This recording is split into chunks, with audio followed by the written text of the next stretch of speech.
jika dia berdoa kepadaku, fafiha isyaratun ila anna min syarti ijabati du'a ayyakuna ad-da'i hadiral qalbi hinama yad'u rabbah.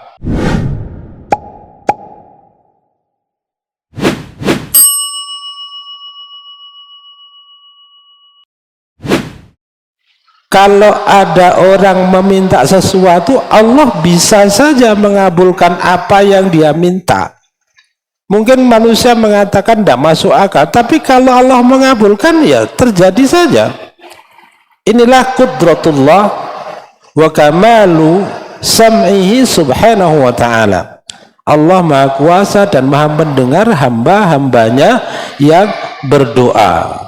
Dengan demikian, maka kalimat idza da'ani, aku akan mengabulkan hambaku jika dia berdoa kepadaku, fa fiha isyaratun ila anna min syarti ijabati du'a ayyakuna ad-da'i hadiral qalbi hinama yad'u rabbah.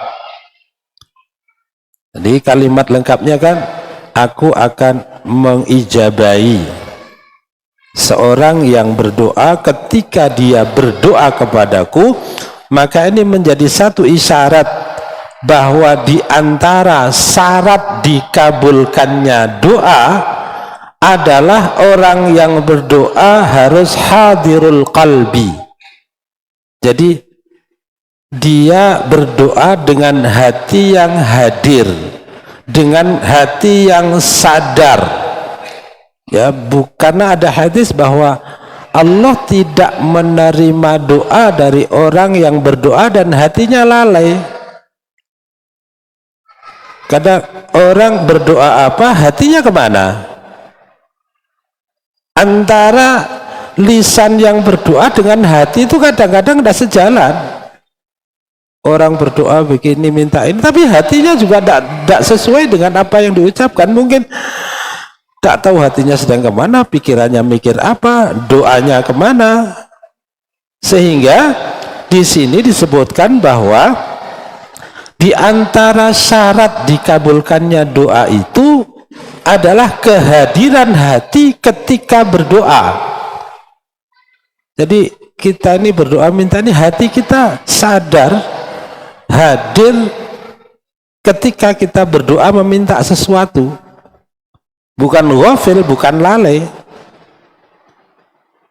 Kemudian wasadiqan fi da'wati maulahu, dan dengan sadiq, dengan jujur, dengan sungguh-sungguh, serta mukhlisa, dilakukan dengan ikhlas. Serta yang berikutnya, ketika berdoa dia memang betul-betul sadar bahwa dia membutuhkan apa yang dia minta.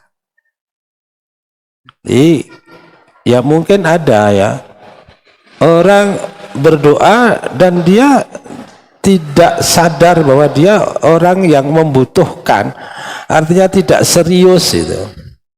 Maka kalimat doa ini kalau dalam bahasa Indonesia atau dalam bahasa Jawa, Madura itu akan ada kata-kata semoga ya, mudah-mudahan. Tapi kalau teks doa dalam teks aslinya itu tidak ada kata mudah-mudahan, itu tidak ada. Coba cari doa yang semua kalimatnya kalimat perintah. Rabbighfirli, ya Allah ampunilah aku. Rabbi zidni ilma, ya Allah tambahkan ilmu. Bukan ya Allah mudah. Tidak ada kata-kata mudah-mudahan, kata-kata semoga itu tidak ada. Rabbana atina fid dunya hasanah, ya Allah berikan kepadaku kebaikan di dunia dan kebaikan di akhirat, wa qina adzabannar, dan jagalah kami. Ya, kalimatnya perintah ya. Sekarang orang haji ya, Allahumma ja'al hajjahum hajjan mabrura, ya Allah jadikanlah haji mereka haji yang mabrur. Rabbana taqabbal bina, ya Allah terimalah, itu perintah. Jadi menekan. Kenapa? Karena kita butuh itu. Seseorang yang datang meminta bantuan dengan bawa proposal, maka dia tunjukkan bahwa dia betul-betul butuh loh ini Pak, ini harus ini Pak, ini harus ini, akan begini. Dia menunjukkan bahwa dia betul-betul membutuhkan bantuan itu. Jadi orang berdoa itu juga dengan sadar bahwa dia betul-betul mus'iran nafsahu bil iftiqari ila rabbi, dia sadar bahwa dia betul-betul membutuhkan pertolongan Tuhannya. Jadi bagaimana dengan orang yang berdoa hatinya tidak sadar, ya, merasa tidak penting juga kok, artinya lalai itu ya. Jadi ini kalimat idza da'ani, jika mereka berdoa kepadaku, artinya dia berdoa dengan hati yang hadir, hati yang sadar. Dia juga mengerti dengan sadar sesungguh-sungguhnya bahwa dia tidak bisa apa-apa tanpa pertolongan Allah, dengan segala ketundukan dan dengan segala keikhlasan. Jadi ma'asyiral muslimin rahimakumullah, dan juga ini merupakan petunjuk dan dalil annallaha ta'ala yujibu da'wat da'i idza da'ahu, bahwa Allah akan mengabulkan doa orang-orang yang berdoa kepadanya. Hanya dijelaskan wala yalzam min dzalika ayyujiba mas'alatahu, hanya saja jawaban Allah atas doa hambanya itu tidak mesti sesuai dengan permintaannya, tidak harus persis. Karena Rasulullah telah menjelaskan bahwa seorang yang berdoa kepada Allah, sungguh-sungguh berdoa, akan diberikan kepadanya salah satu di antara pemberian, atau pasti dikabulkan. Tetapi bisa saja apa yang diberikan oleh Allah itu sesuai dengan apa yang diminta dan diberikan ketika di dunia. Artinya disegerakan itu diberikan apa yang diminta sebelum dia mati. Ada orang minta ini diberikan persis apa yang diminta. Karena Allah subhanahu wa ta'ala maha kuasa untuk memberikan apa yang diminta hambanya sebesar apapun permintaan itu.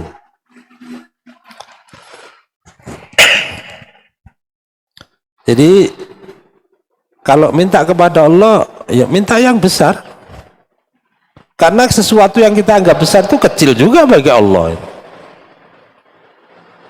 Rasulullah sampai mengatakan, jika kamu meminta kepada Allah, mintalah Firdaus. Kurang besar apa? Firdaus, surga itu besar Pak. Minta itu. Karena bagi Allah, apa yang kita anggap besar itu tidak besar bagi Allah. Dan bukan tidak mungkin bagi Allah. Kemudian yang kedua, qad yuakhiru ijabatal mas'alah liyazdada ad-da'i tadarruan ila Allah wa ilhahan fid du'a. Bisa juga doa itu diberikan kepada Allah tapi tidak langsung.